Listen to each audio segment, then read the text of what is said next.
Let's talk about schizophrenia with leading psychiatrist. Hello, I am Dr. Rajarshi Neogi, Assistant Professor Psychiatry, RG Kar Medical College, Kolkata, and a Senior Consultant Psychiatrist practicing in and around Kolkata. Today I am going to speak about how your support can make a huge difference to someone's life living with schizophrenia. We know that schizophrenia is a very debilitating illness and it is almost or for most of the patients lifelong. When a loved one has schizophrenia, the love and support of family members and family plays an important role in schizophrenia treatment and recovery. If you know someone struggling with schizophrenia, you face a lot of difficult emotions to deal with, worried about the stigma of schizophrenia, and may even get embarrassed by the strange behaviors. If your loved one has been diagnosed with schizophrenia, your love and support can help in their recovery to help someone with schizophrenia. You should accept the illness conditions associated with it. Do not pay attention to myths which says that someone with schizophrenia cannot live a happy life and remain hopeful all the time. For that matter, schizophrenia patients nowadays can actually sustain a job and a marriage if they are treated well and if they have been taking medications regularly. They usually live a fruitful life if they get the love and the care they need from their family members or their caregivers. And these are the following strategies that you can help your loved one on the road to recovery without neglecting their hopes and dreams. And these several strategies have been seen to be very important to deal with a patient of schizophrenia, suffering from schizophrenia. So the first one is to educate yourself. You must first be educated about schizophrenia. So educate yourself about schizophrenia and its treatment, as it will help you to make informed decisions about the ways to cope with the symptoms, handle setbacks of the patient, and help them work towards their recovery.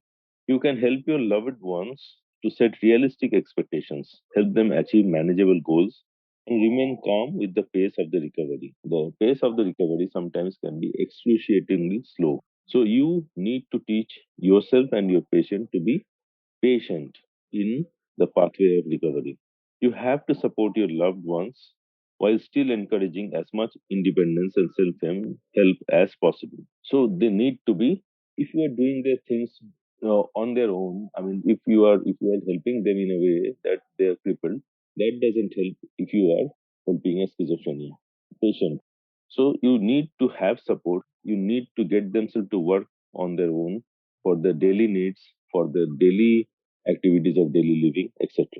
Once the treatment is started, empower your loved ones to take medications regularly and track your loved ones' progress through a diary or a journal to track changes in your family members' behavior, outlook, and other symptoms in response to medication. Like you can write a small journal about the behaviors that the patient has shown about in the past 1 week or in the past day or in the past 2 or 3 days.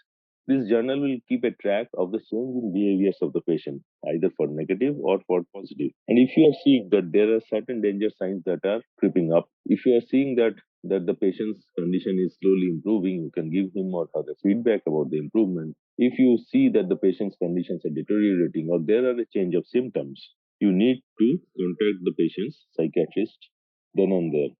You'll also have to recognize the warning signs of relapse and take immediate steps to control them. The common warning signs to look out for are insomnia, deterioration of personal hygiene, hostility, strange disappearances, and hallucinations, etc. So, if I may explain, insomnia means lack of sleep. If the patient is not getting enough sleep, sleeping less than 6 hours at night, a good sleep is about 8 hours at night.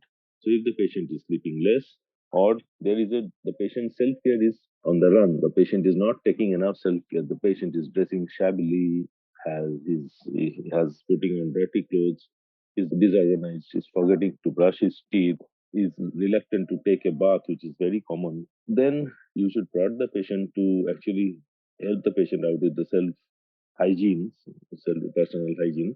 But then also this is a warning sign. If the patient gets irritable and hostile all the time, then it becomes a problem with the patient. If there are strange disappearances, you see that the patient has wandered away from home without actually asking anybody or without even giving any notice. If the patient has been seen that the patient is going out of home, wandering away, loitering away, and then again coming back, So this is really a dangerous sign. The hallucinations means this is a disorder of perception.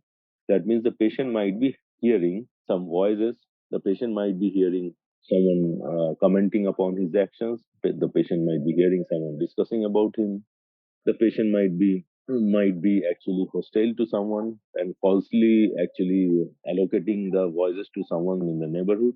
And if these signs are actually increasing, so these are known as the auditory hallucinations. And if these signs are increasing by the day, we'll have to contact the psychiatrist. Also, there can be other forms of hallucinations like visual hallucinations. People might see, the patient might see that there are people in the room, there are children in the room, there are dogs or cats who have just rushed past. There can be hallucinations of smell as well. The patient is getting either a foul or a very nice odor.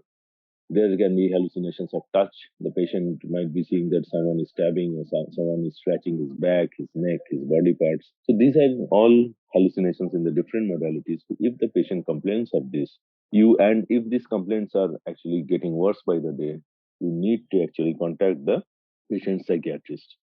And lastly, if you notice that any such warning signs in your loved one, call the psychiatrist right away or get an appointment with the doctor as soon as possible. Thank you.